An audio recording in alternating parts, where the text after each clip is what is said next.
Children, today we are going to see about the topic hydrosphere in geography. Okay, in that first, what is hydrosphere means what? That we are going to see. Hydrosphere consists of water in various forms found on the earth. Earth la vandu it consists of hydrosphere na enna, it consists of water. Water vandu pala vidathliyum earth la irukradha, pala form la irukradha. Pala form la irukraduna eppdin paatha அது வந்து சீயா இருக்கலாம், கடலா இருக்கலாம், ஓஷனா இருக்கலாம், லேக்கா இருக்கும், bond. Okay, so these are the glaciers also. So இந்த மாதிரி பல விதத்தில் ஃபார்மில் வாட்டர் வந்து எர்த்தில் இருக்கிறது தான், that is what is known as hydrosphere. Hydrosphere consists of water in various forms, okay, found on the earth. Earth la various form la irukar water irukradhu dhaan, that is what a hydrosphere. Then next term, over 97%, very important, 97% of the water earth surface is confined to the oceans. 97% தண்ணி ஓஷனில் தான், கடலில் தான் இருக்கு. So how many percent? 97% of the water earth surface is confined to ocean. அதுவுமே எப்படி இருக்கும்? salty water. So பூமியில் இருக்க 100%ல 97% is water is salt content, saltiயா இருக்கும், that is ocean. Then the remaining how much? 3%, that is only the fresh water. The 3% is only the fresh water. Then less than 3% of the water is held on land. So on the remaining 3% land la enna madri vidathila la irukku appdin, if you see, it is in the form of glaciers, pani பாறைகள், ice caps, பனி திட்டுக்கள் மாதிரியும். Then ground water இருக்கு, rivers, lake, and also many things. Water vapor ஆவும் வந்து ஏரில் வந்து இருக்குது. So இதெல்லாம் 3% வந்து remaining 3% is in this form of water, that is glaciers, ice caps, ground water, river, lake, pond, and also the water vapor in the air. So this is what is about the hydrosphere. So hydrosphere is nothing but the water in the, it's in the different form on the earth surface. 97% is only in the ocean, that is salt water. Only 3%, the remaining 3% is the fresh water, and this is also distributed in the form of glaciers and underground water, ice caves, rivers, lakes, and also water vapor. Then next is hydrological cycles mean what? Hydrological cycle. The earth water is not static. Okay, நம்மளோட அந்த புவியின் நீர் வந்து அப்படியே நிலைச்சு இருக்கிற தன்மை உடையது கிடையாதாம். அது எப்படி இருக்குமா? It is always in motion, that is நகர்ந்துக்கிட்டே தண்ணி வந்து நகரும் தன்மை உடையது. ஒரு இடத்துல அப்படியே நிற்கக்கூடிய தன்மை அதுக்கு இல்லை. It is not in a static form. Okay, the earth water is not static, அது அப்படியே ஒரு இடத்துல நிலையாக இருக்காது. So how it will be? It is always in motion. It always in motion means நகர்ந்துக்கிட்டே இருக்கும். Okay, then next is the this continuous movement of water on above and below the earth surface. இந்த continuous moment, வாட்டரோட இந்த தொடர்ச்சியான இந்த moment, மேலே போகிறது, கீழே மேலே இருக்கிறது அபவ், அதுக்கு மேலே போகிறது, கீழே போகிறது, இந்த மாதிரி அதோட இந்த மூமெண்ட் ஆஃப் வாட்டரோட கண்டினியூவஸ் மூமெண்ட்டுக்கு தான் என்ன பேர்? ஆன் த எர்த் சர்ஃபேஸ், மேலேயோ கீழேயோ இல்லை மேலே நிற்கிறது அதுக்கும் கீழே போகிறது, இந்த மாதிரி மூமெண்ட்டு தான் என்ன சொல்லுவாங்க? Is called the hydrological cycle. So what is hydrological cycle? Continuous movement of water. Movement, water oda continuous movement eppadi on o illa above adukku melo illa below on the earth surface is called the hydrological circle. What is hydrological circle? The earth water is not static, it always on moving, so it is always in the motions. So this continuous movement of water on, above or below the earth surface is called the hydrological cycle. Then if you take the sea waves. Sea waves means what?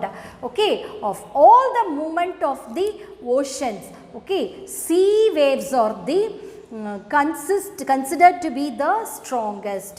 Okay, கடல் நீர் வந்து இயக்கங்களில் வந்து அலையோட வேகம்தான் ரொம்ப முக்கியமானதாக கருதப்படுறது. மிக வேகமானது என்ன action என்னன்னா அது வந்து கடலோட சீயோட அந்த waves. Okay, so of all the movement of the oceans, sea waves எல்லா மூமெண்ட் ஆஃப் த ஓஷனோட எல்லா மூமெண்ட்லேயும் சீயோட வேவ்ஸ் தான், கடல் அலைகள் தான் முக்கியமாக அது வந்து வேகமாக கருதப்படுகிறது. அதோட ஆக்ஷன் தான். Sea waves are considered to be the strongest. அதுதான் என்ன ரொம்ப ஸ்ட்ராங்கஸ்டாக கருதப்படுது. Which one? Of all the movements of the oceans. Movement கடல் நீரோட இயக்கங்களில் அலைகளோட அந்த முக்கியமான மூமெண்ட் தான் important strongest movement. Okay, then sea waves or ripples on water caused when winds blow over the sea. அதாவது காற்று வந்து கடலுக்கு மேலே அந்த கடல் மட்டத்தில் வீசும்போது அப்போது என்ன வந்து அலைகள் உருவாகுது, சிறு அலைகள் உருவாகுதாம். So that is what when wind blows over the sea, sea மேலே கடல் மேல் பக்கத்து மட்டத்தில் காற்று வீசும்போது sea waves or ripples on waters, அப்போது அலைகள் வந்து ஃபார்ம் ஆகுது. Okay, so that is what how the waves are formed. It is formed because of the wind blows on the sea. Okay, so when the wind blows over the sea, the ripples are formed, that is அலைகள் வந்து உருவாகுது. So அந்த அலைகளோட height வந்து எப்படி இருக்கும் பார்த்தா, the height of these waves depend on the speed of wind. அந்த height வேவ்ஸோட அந்த ஹைட் வந்து எதை டிபெண்ட் பண்ணியிருக்கோன்னா ஸ்பீட் ஆஃப் த விண்ட், காற்றோட வேகம், அது எவ்வளோ நேரத்துக்கு அந்த காற்று அந்த இடத்துல நீடிக்குது, அதுக்கப்புறம் அது எந்த டைரெக்ஷன்லேருந்து வருது அதை பொறுத்து தான் அந்த அலைகளோட ஹைட் வந்து இருக்கும். அதுதான் the height of these waves depends on the speed of wind, விண்டோட ஸ்பீட் அண்ட் இட்ஸ் டியூரேஷன், எவ்வளோ காலம் நேரம் வரைக்கும் அந்த வந்து அந்த விண்டு அந்த இடத்துல நீடிக்குது, and direction from which direction its comes from they blow. So according to the height of the waves are depend. Okay, then next, sometimes waves are also caused by tremor felt on the ocean floor. சில சமயம் கடலில் ஒரு அதிர்வு ஏற்படும், அதனால் கூட என்ன ஆகுமா அலைகள் உருவாகும். ஆனால் இந்த மாதிரி அதிர்வுகளால் உருவாகிற அந்த அலைகள் வந்து சுனாமி அப்படின்னு சொல்லுவாங்க. ஸோ பேரலைகள்லாம் வந்து அது வெளியில் வரும். கீழே கடல் ஆழ்மட்டத்தில் ஒரு அதிர்வு ஷேக் ஆகும்போது அது என்ன ஆகும், பெரிய அலைகள் வந்து வெளியில் வரும். That is called a tsunami. It leads to destruction, லைஃப்க்கும் ப்ராப்பர்ட்டிக்கும் ஒரு பேரழிவை ஏற்படுத்தும். This is about the sea waves. சீயோட மூமெண்ட்ஸில் முக்கியமான மூமெண்ட் என்னன்னா waves. Okay, that is the important movements. And the waves எப்படி it forms because of the wind blows over the sea. So the waves height depends upon many things because of the speed of the wind, how much time it's there, and the directions. Okay, its durations and directions depends on that, the height will be there. And sometimes waves also caused by the tremor, that is shaking under the ocean floor. If it happens, that also leads to the waves. And this time this wave may be called as a tsunami, and it will give many or more destructive, okay, near the coastal areas. This is about the sea waves. Okay, next we'll see the difference between what is spring tide and neap tide. What is spring tide? When the sun, moon and the earth are aligned in the same line, the collective gravitational pull of the sun and moon on the earth's water strengthens to form a high tide known as spring tide. So idhula sun, moon and earth, இது மூணும் ஒரே கோட்டில் வரும்போது அப்போ என்ன ஆகுமா, அந்த இந்த மூணுத்தோட அந்த புவியீர்ப்பு விசை வந்து அந்த கடல் மட்டத்தில் மேலே இருக்க நீரோட அந்த வேகத்தை வந்து அதிகரித்து அந்த நீர் என்ன பண்ணும், அப்படியே மேலே எழும்பும். ஸோ அதுதான் என்னது, high tide. That is what is known as a spring tide. Okay, so when the sun, moon and the earth, இந்த மூணும் ஒரே லைனில் அலைன் ஆயிருக்கும் போது இந்த மூணுத்தோட அந்த கிராவிடேஷனல் கலெக்டிவ் கிராவிடேஷனல் ஃபோர்ஸ், அதோட மூணுத்தோட புவியீர்ப்பு விசை என்ன பண்ணும், that sun and the moon and the earth's water strengthen to form a high tide. இந்த gravitational pull of these three அதை வாட்டரை ஸ்ட்ரென்தன் பண்ணி அதை என்ன பண்ணும், அதை வந்து மேலே வேகத்தை அதிகரித்து மேலே எழுப்ப செய்யுமாம். So form high tide. டைட்னா அலை. ஓகே, அதை மேலே எழுப்பும் போது அதனால் உருவாகிறது தான் இந்த spring tide. Okay, so in the spring tide வந்து எப்பெல்லாம் it happens, such tides always occur on இந்த மாதிரி high tides, உயரத்தில் அலைகள் எழும்புறது அது எப்போ நடக்கும்னா full moon and new moon, அமாவாசை பௌர்ணமி அப்படி சொல்லுவாங்களே அந்த டைமில் தான் என்னமாகும், இந்த spring tide will happen. Okay, so when the sun, moon and the earth are aligned in the same line, okay, then the collective gravitational pull of the sun, இந்த மூணுத்தோட அந்த gravitational pull வந்து என்ன பண்ணும், எர்த் வாட்டருக்கு அதிக சக்தியை கொடுத்து வேகத்தை அது ரொம்ப அதிகரிச்சு அதுலேருந்து அது அப்படியே மேலே it will rise. That is what is known as a spring tide. Okay, such tides when it will happen, it always occurs on full moon and new moon days. So in the days la தான் this will happen. This is what a neap tide. So when the sun and moon are at a right angles, so இந்த மூணு இப்படி இல்லாமல் இந்த right angles மாதிரி இருந்துச்சுன்னா அப்போ என்ன ஆகுமா, இந்த மூணுத்தோட ஃபோர்ஸஸும் இந்த கிராவிடேஷனல் ஃபோர்ஸை, அதாவது இந்த புவியீர்ப்பு விசை மூணுத்தும் ஒவ்வொன்றும் ஆப்போசிட்டாக அது வந்து ரியாக்ட், ஒன்றுக்கு ஒன்று எதிராக வந்து வேலை செய்யும். ஸோ அந்த மாதிரி டைமில் ஹை டைடாக எல்லாமே ஒரே மாதிரி இருக்கும்போது எழும்பும். ஸோ இது ஒவ்வொருனோட ஃபோர்ஸும் டிஃப்ரெண்ட்டாக இருக்கும்போது அது சின்ன அலையாக லோ டைடாக ஃபார்ம் ஆகுமா, சிறிய அலைகளாக ஃபார்ம் ஆகும்.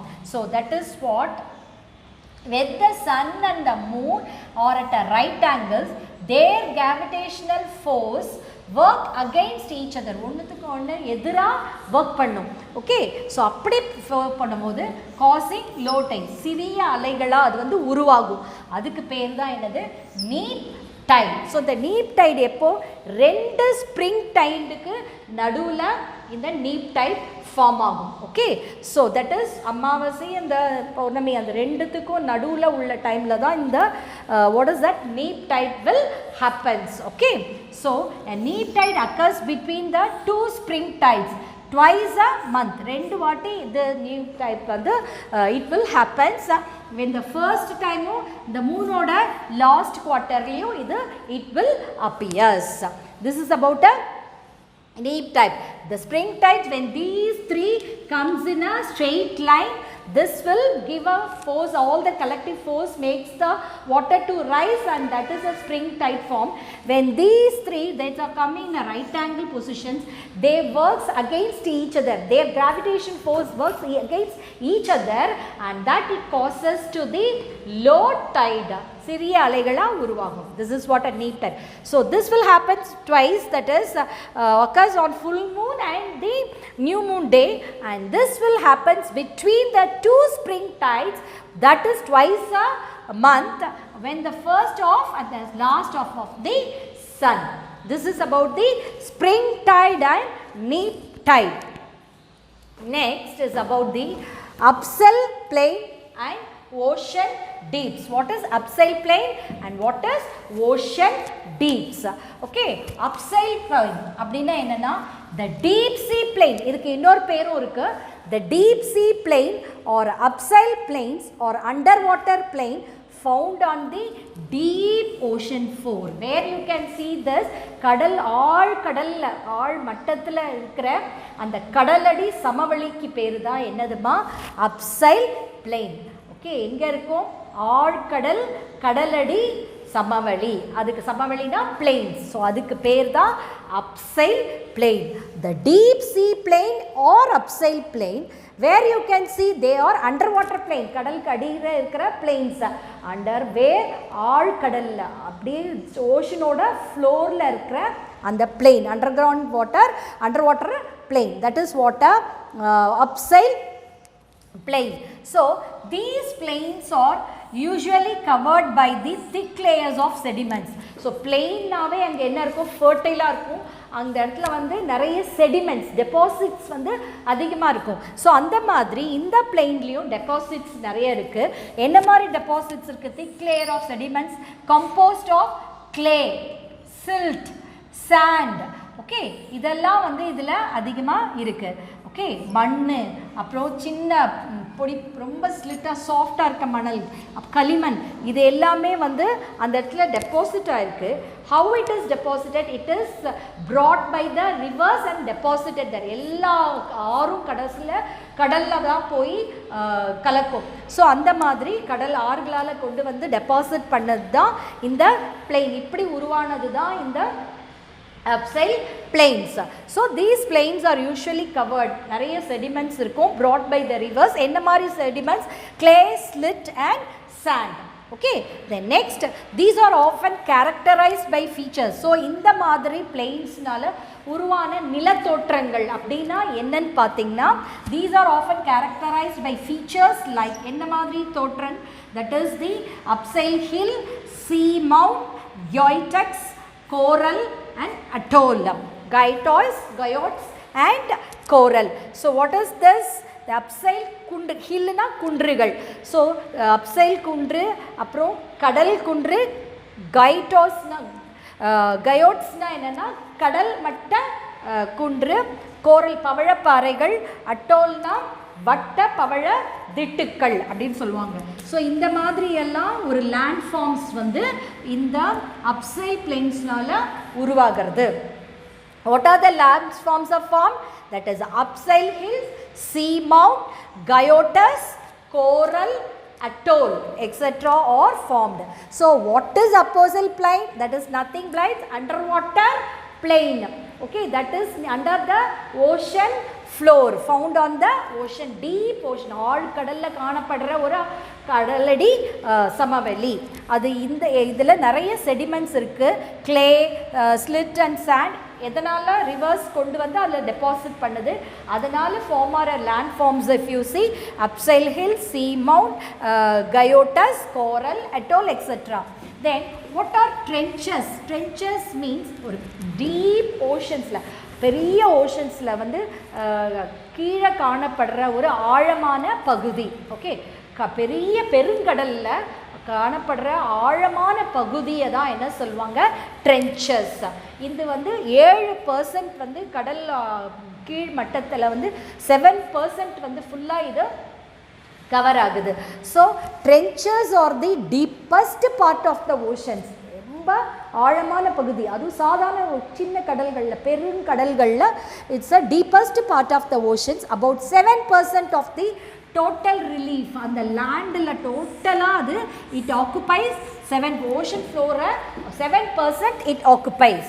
Okay, ocean deeps are sediment free. So இந்த இடத்துல எந்த டெபாசிட்ஸும் இருக்காது, அதனால செடிமெண்ட் ஃப்ரீ. அது most trenches are V shape. எப்படி இருக்குமா? வி ஷேப்பில் தான் இருக்குமா, வித் அ ஸ்டீப் ஸ்லோப். அப்படியே ஸ்டீப்பாக ஸ்லோப் வந்து இப்படி இருக்கும், வி ஷேப்ஸில் இருக்கும். So oceans deeps are sediments free, no sediments there, and mostly the trenches are V shaped with steep slopes. And epicenter of the great earthquakes are all found in the trenches. Epicenter, அதாவது பெரிய ஒரு எர்த்குவாக்ஸ் ஏற்படும் போது அதோட epicentre வந்து இந்த ட்ரென்ச்சஸில் தான் ஆரம்பிக்கும். You can found. Epicentre means was எந்த இடத்துல எர்த்குவாக் ஸ்டார்ட் ஆகிறதோ அதுதான் எபிசென்டர். அதுக்கு நேராக பூமிக்கு மேலே அதோட ஸ்ட்ரெயிட்டாக பர்பெண்டிகுலராக வருது அந்த இடம் that is called a focus, isn't it? So இந்த மாதிரி இந்த epicenter most of the earthquakes epicenters you can found only in the trenches. Okay, once again I told you the upsail plains are underwater plains found in the deep oceans, and trenches are deepest part of the very big oceans. Okay, and it covers 7% of the ocean floor. Okay, these are all fertile because of the sediments brought by the rivers and deposited there. What are the sediments? Clay, silt and sand, and here it is sediment free, and usually it is V-shaped with a steep slopes.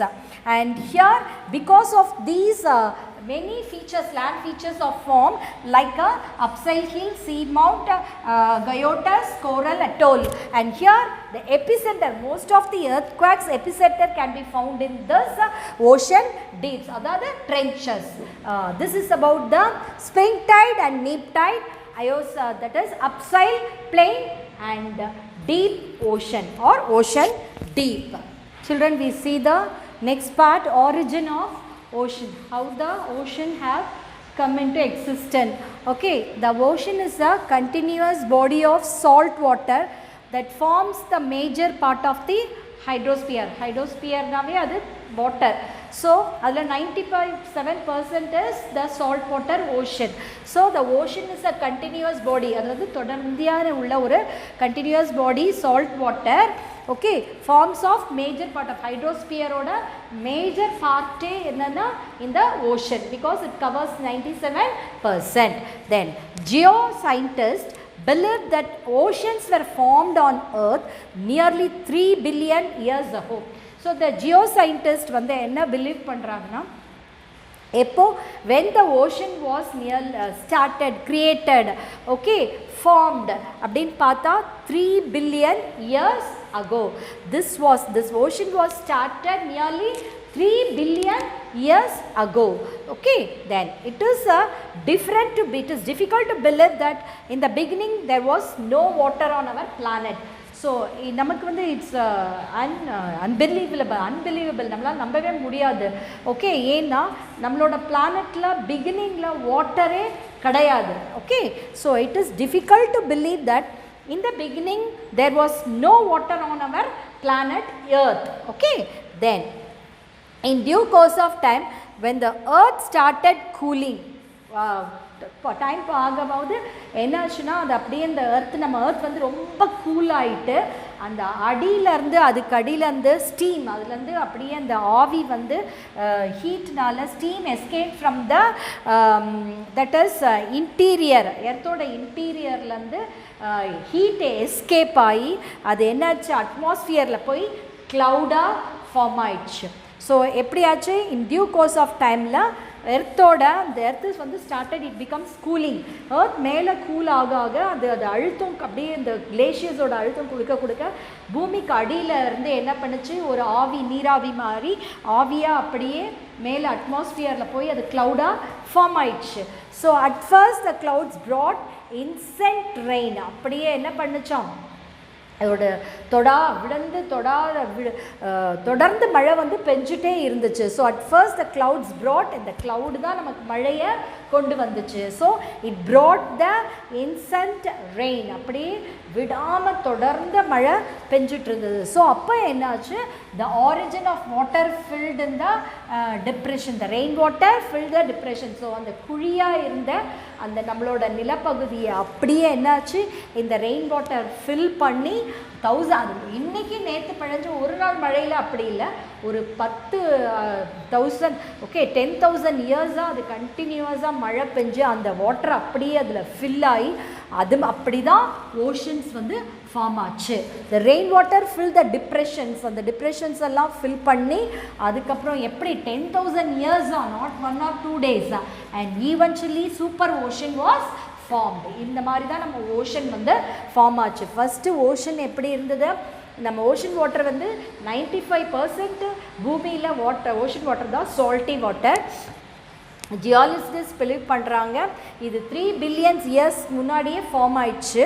And we cannot believe that first நம்மளோட பிளானட்டில் ஓஷனே கிடையாது. Slowly நம்ம earth cool ஆகி அடியில் டிப்ரெஷன்னால that is steam வந்து மேலே போய் condense ஆகி அது க்ளவுடாக ஃபார்ம் ஆகிட்டு அந்த க்ளவுட் கண்டினியூவஸாக மழையை கொடுத்தனால அந்த டிப்ரெஷன் உள்ள இடத்தெல்லாம் அது ஃபில் பண்ணி அப்படியே நமக்கு ஓஷனாக form ஆச்சு.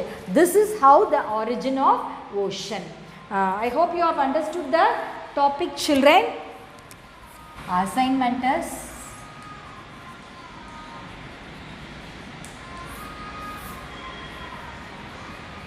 learn origin of ocean. Thank you, children. Have a nice day.